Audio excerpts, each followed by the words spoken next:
everyone, in this video we are going to discuss about synchronous as well as asynchronous communication.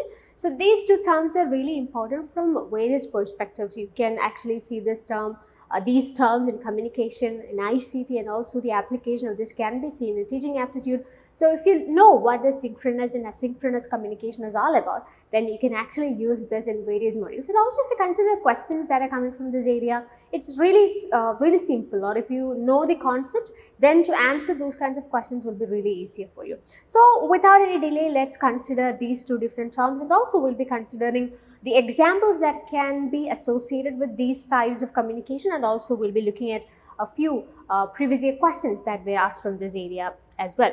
So here you have an explanation of what is synchronous communication. So what do you mean by synchronous communication? It happens when messages can only be exchanged in real time. It requires that the transmitter and receiver are present at the same time and or space. So what happens here in the synchronous communication, or the synchronous communication happens only when the receiver and the transmitter, or the sender and the receiver, are present at the same time. So we require both the sender and the receiver at the same time, and this kind of a communication happens only in real time. For example, if you consider phone calls, so if you want to call somebody, what's the requirement there? You want to call somebody, so that means you need that person in the other side of the phone, right? So you need to communicate something to that person, so you just call that person, and you require that the other person, the receiver, to attend to your call. Then only you can actually communicate. So that means in a phone call, both the sender and the receiver are present at the same time. So the communication happens in real time. So this kind of communication can be termed as synchronous communication. So as I have already mentioned, phone calls can be considered as a very important or a very example of synchronous communication. And also we have chat rooms, video conferencing. All this requires the presence of both the receiver and the sender at the same time. So if you consider asynchronous communication, it's just the opposite of what synchronous communication is all about. So this happens not in real time, or it doesn't require the presence of the sender and the receiver at the same time or at the same place. So asynchronous communication happens when information can be exchanged independent of time. So there is no concern of time as such. That means the receiver, the sender and the receiver, they are not supposed to present at the same time or the space. If they are not present at the same time, also the communication happens. So that happens in asynchronous communication. So it doesn't require the recipient's immediate attention, allowing them to respond to the message at their convenience. That means it doesn't require the receiver to be present at the same time when the sender is sending a particular message. You can send a message and the receiver can actually go through the message, or the receiver can actually respond to the message at their convenience. For example, if you are sending an email to a person, does that actually require the presence of the receiver at the same time? You're sending an email, and if you really need the presence of the receiver at the same time when you're sending the mail, no, right? So you can send the mail, and the receiver at any time or any point of time when that person is free, he can actually, or she can actually check the mails, and she or he can actually read through that. So that means the sender and the receiver, they need not to be present at the same time. The sender can send something. The perfect example is email. We can send the email, and the receiver can read through or respond to that message at any time of their own convenience. So that happens in asynchronous communication. So it happens when information can be exchanged independent of time. It doesn't require the recipient's immediate attention, allowing them to respond to the message at their convenience. So for example, if you consider these examples that are given here, which can be considered as perfect examples of asynchronous communication, email we have already mentioned, online forums, letters, all these are examples of asynchronous communication. So what's the difference, the major difference between synchronous and asynchronous communication? Synchronous communication means it happens in real time. That means both the sender and the receiver need to be present at the same time in order to proceed a conversation or a communication. When it comes to asynchronous communication, it is independent of time. It doesn't require the presence of both the sender and the receiver at the same time. The sender can actually send the message, and the receiver can respond to the message whenever the receiver is free, or whenever time permits. So that's the difference between synchronous and asynchronous communication. So let's discuss some previous year questions that were asked from this area so that it will really help you to understand what this concept is all about. So this question was asked in December 2020 and June 2021 merge cycle, and the question goes like this. Chatting on WhatsApp is an example of, and we have various options given here: synchronous communication, asynchronous communication, non-verbal communication, and also friendly communication. So what happens in chatting? If you consider WhatsApp as an example, we can actually text or we can actually send messages through WhatsApp, and also we can do chatting, right? So if you just want to send a message, that is asynchronous. You can just send the message and the receiver, at some point of time, the receiver will be responding to your message. But if you really need to chat to someone, you require this receiver to be present at the same time. So chatting is basically a synchronous communication. So chatting on WhatsApp is an example of synchronous communication. So the right answer is option A.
Moving to the next question from the same exam. So we have given a match the following question, and we have two different lists given here. In list 1 we have the types of communication, and in list 2 we have the examples. So we have various options given here, which include synchronous, asynchronous, participatory, and authoritarian. So if you know synchronous and asynchronous in itself, we can answer this question. Okay, and the examples are newspaper reading, then we have face-to-face communication, head of the organization to employees, and board room meeting. So if you consider synchronous communication, which among the following can be associated with synchronous communication? So synchronous communication can be easily associated with option 2, that is face-to-face communication. So if you want to talk to somebody or if you need to have a conversation, a face-to-face conversation with somebody, that means both the sender and receiver need to be present there, right? So in that sense, A can be associated with option 2.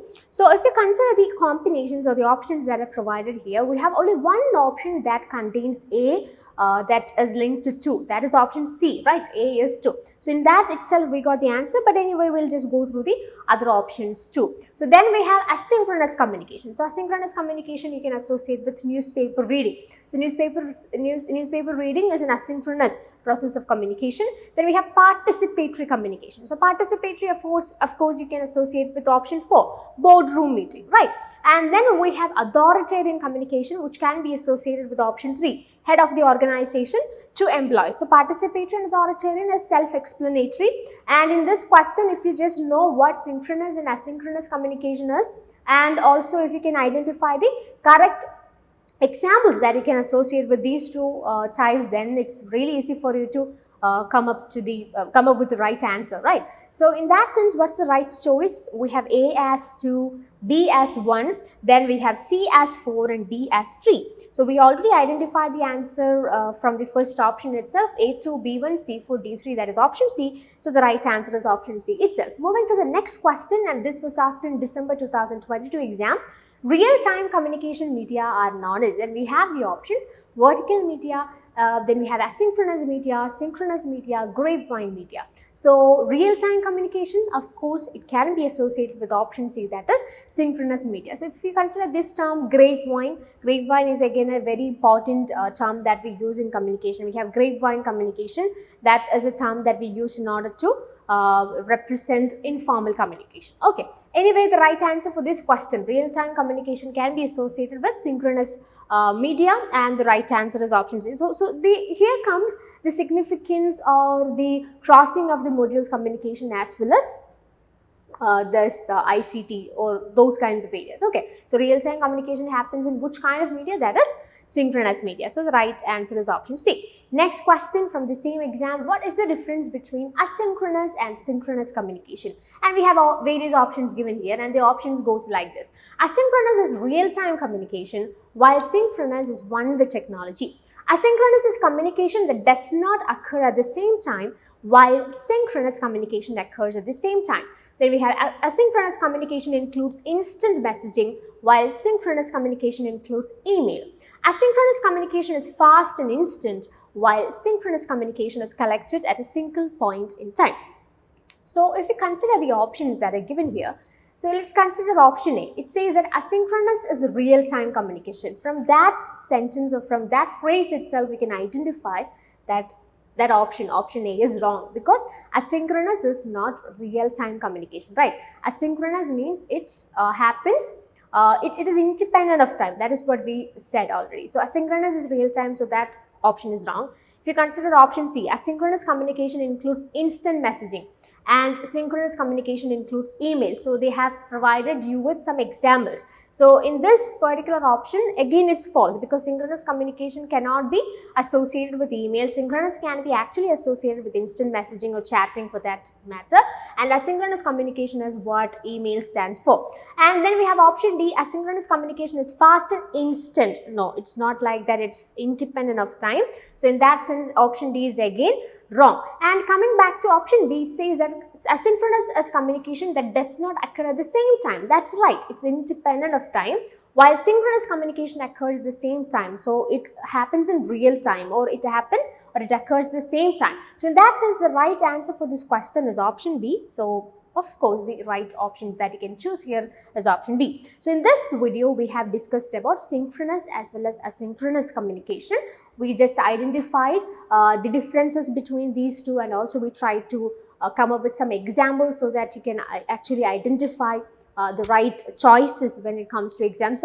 At some times, we can actually expect questions in that perspective also. They'll just give you some examples from which you need to identify synchronous as well as asynchronous communication, or synchronous and asynchronous media, and all those things. Okay, so also we have just gone through some of the previous year questions that were asked from this area. So I hope now you have got a very good idea about what the synchronous communication as well as asynchronous communication is all about. So this is how you have to prepare also. When it comes to the various topics, you initially need to identify what to study. You need to focus on the topics that we require, and also we need to understand how to study or how to approach those areas. So there is a perspective, or approach that actually or net requires. So there is an approach that net requires, right? So if you're studying about synchronous as well as asynchronous communication, you have to look at it in a perspective in which you can actually convert those concepts into marks when it comes to the real exam. So this is how you have to focus on your preparation. So if you consider that kind of a preparation in your net journey, you can actually consider Apple Academy's courses. We have online as well as classroom classes available. To know more about our courses, you can just contact the number that's given below. So thanks for watching and happy learning.